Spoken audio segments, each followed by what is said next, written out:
Harris Garfield Johnston was born in West Cape, Prince Edward Island in August of 1934. Mr. Johnston served in the Royal Canadian Navy as part of the communications radio branch for more than 12 years. And in 1969, Harris returned to Prince Edward Island with his wife Shirley and their 4 children. At the time, the entire enterprise of Johnston's Homestyle products was located in the basement of the Johnston's Charlottetown home. It was a small-scale production of potted meats, potato salad, and coleslaw. By 1971, Harris was running the company, and in the short 2 decades to follow, he had taken the company from his mother's basement to a 20,000 square foot food processing facility. The workforce had grown to over 30 staff as the product line of new salads, meats, and desserts continued to grow. Every recipe of Homestyle products was created the old-fashioned way, with Johnston's quality and care. Johnston's Homestyle products. Good food for all seasons.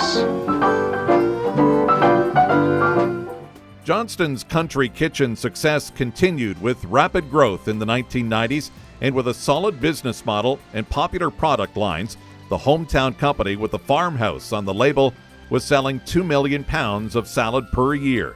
As the business grew, so did Johnston's generosity. Harris has been a vital contributor of both time and funding to many local sporting organizations and community charities. My brother and I actually worked for Harris Johnston when we were teenagers, and at a young age you really had a sense then that they were working very hard and they were committed to the business, and they weren't scared of the long hours and the many days of the week it took to be successful. Harris was a very humble man. He put his shoulder to the wheel to make his business a success it deserved to be. And indeed, that success spelled off to all of the employees that were with him over the years. He wasn't scared of a challenge. He certainly wasn't scared to try something that nobody else or somebody else was having trouble with. He wasn't a bit scared, and if it didn't work the first time, he wasn't scared to try it again. And he always seemed to be wanting to make the place bigger and better and faster. So Harrison was always into ideas, and he was always looking for something new. Always had something in the back of his mind to either another product or enlarge if the place became too small. And but he ran a tight ship at the same time. He said he bought potatoes from Ronnie McKinley for about 15 years on a handshake. You know, he could do it back those days, you could do it on a handshake, and he thought quite a bit of that he could do business with somebody with just a handshake. Harrison said he'd pay the bill, I'd deliver them down there, and he'd pick them up and take them in. Shook hands on it. I don't even know if we shook hands, I think we did. And that was a $90,000 contract. Back in them days, that's a lot of money. His personality was one that was infectious. He was always happy, always wanted to talk about perhaps the business, and particularly the business, but his other love, of course, in harness racing. Great horses over the years, he great ownership, partnerships over the years as well.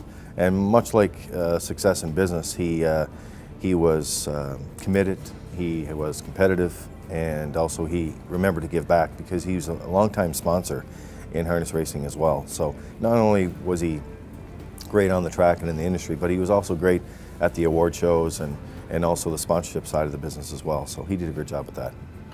And some say that he even fed the horses some of the Johnston's fine products, and that was the real success of the horses.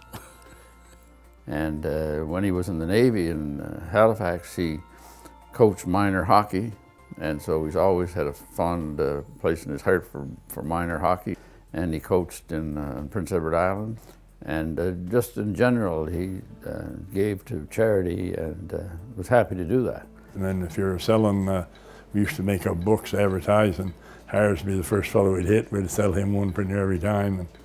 And he was always helpful to any time I ever asked him for anything. He was always right there to help. Just the fact that his product was being received and used and accepted by the people of Prince Edward Island and off of Prince Edward Island as he moved on and moved ahead. And he was proud of that. He wouldn't shy away from his product at all. And that made Harris feel good. That's where he felt good, was he had a good product. What you can learn from Harris Johnston would be he's got a great personality, hard work, commitment, be competitive, quality, always look good doing it, and remember to give back. A solid recipe for success has earned Harris Garfield Johnston a well-deserved place in the Junior Achievement Prince Edward Island Business Hall of Fame.